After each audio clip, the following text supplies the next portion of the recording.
A man stands in the snow. The wind cuts across his face. The sky above him is pale, almost colorless. For months the sun has barely climbed above the horizon. He looks perfectly adapted to this place. His skin is light. His body survives where countless others would struggle. But there is something impossible about him. Because if you traveled back far enough, his ancestors would have looked completely different. Not slightly different, completely different. Their skin was dark, very dark. In fact, every human being alive today, every nation, every language, every culture, appears to descend from ancestors whose skin was once adapted to the same intense African sun, which raises a question that sounds simple until you actually think about it. If dark skin was one of humanity's greatest evolutionary advantages, why did humanity ever lose it? Most people think they know the answer. Cold weather, less sunlight, case closed. But that explanation hides something far stranger, because skin color was never really about temperature, and the force that transformed millions of human bodies was something most people never think about, an invisible form of radiation falling from the sky. A force so powerful that it quietly reshaped our species, and it did so over and over again, across continents, across thousands of years, without a single human realizing it was happening. This story begins nearly 300,000 years ago, not in Europe, not in Asia, but in Africa, a world of blazing sunlight, of open landscapes, of heat that pressed against the skin day after day. For early humans, survival was a constant calculation. Food, predators,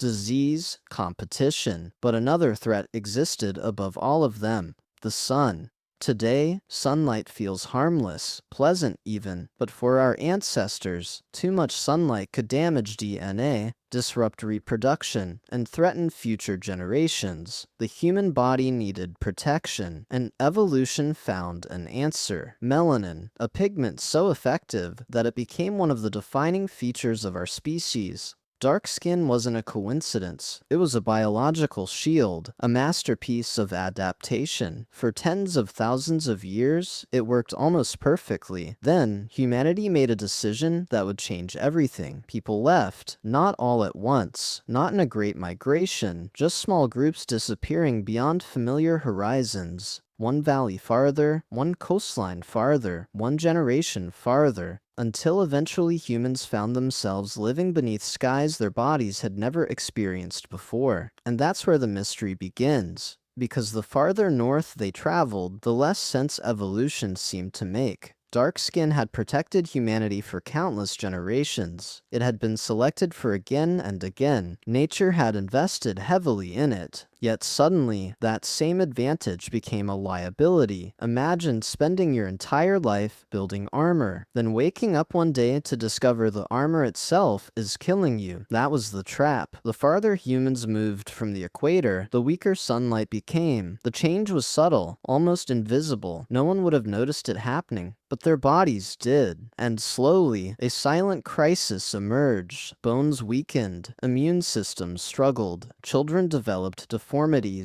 Entire populations faced a problem they couldn't see and couldn't understand, because what they lacked wasn't food, or shelter, or protection. It was sunlight itself. Researchers eventually uncovered something astonishing. Human beings are not merely warmed by sunlight, they are partially built by it. When ultraviolet light touches skin, it triggers the production of vitamin D, a molecule so important that without enough of it, the body begins to fail. And suddenly evolution faced a paradox. The same melanin that protected people from dangerous sunlight also blocked access to the sunlight they desperately needed. The shield had become the obstacle, and nature does not care about consistency. Nature cares about survival. So evolution began dismantling one of its own greatest creations, generation after generation, century after century. The change was so slow that nobody could ever witness it. A parent looked like a child, the child looked like the grandchild, yet over thousands of years, entire populations transformed, not because anyone chose to, not because anyone planned it, but because invisible radiation from a distant star was rewriting the human body. Most people imagine evolution as a designer, a careful engineer crafting perfect solutions. That's not what researchers see. Evolution behaves more like a desperate negotiator. Every advantage comes with a cost. Every solution creates a new problem, and human skin became one of the clearest examples ever discovered.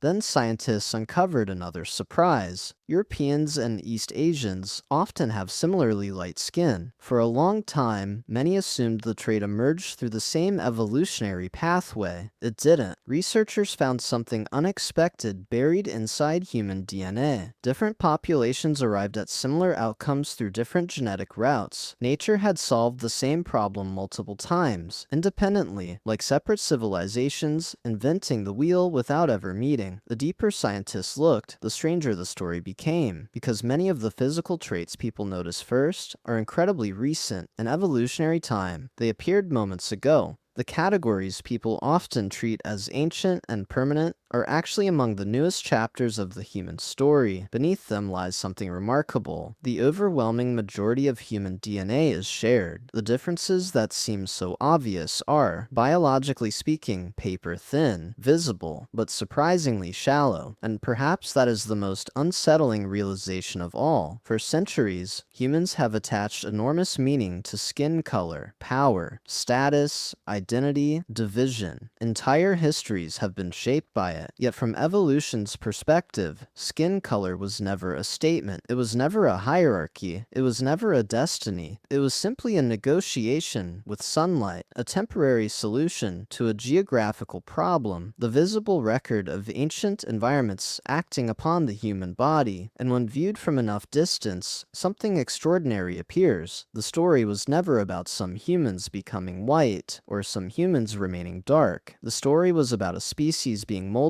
by forces larger than itself, a species adapting to different worlds while remaining fundamentally the same creature. Every shade of human skin is, in a sense, a fossil, a living memory, evidence of where ancestors stood beneath the sky thousands of years ago. And perhaps the next time you look at another human being, the question won't be why we look different. The stranger question is why, after hundreds of thousands of years, across deserts, jungles, mountains, ice sheets, and continents, we still look so much alike, because hidden beneath every visible difference is the same ancient traveler, still carrying the mark of the same sun.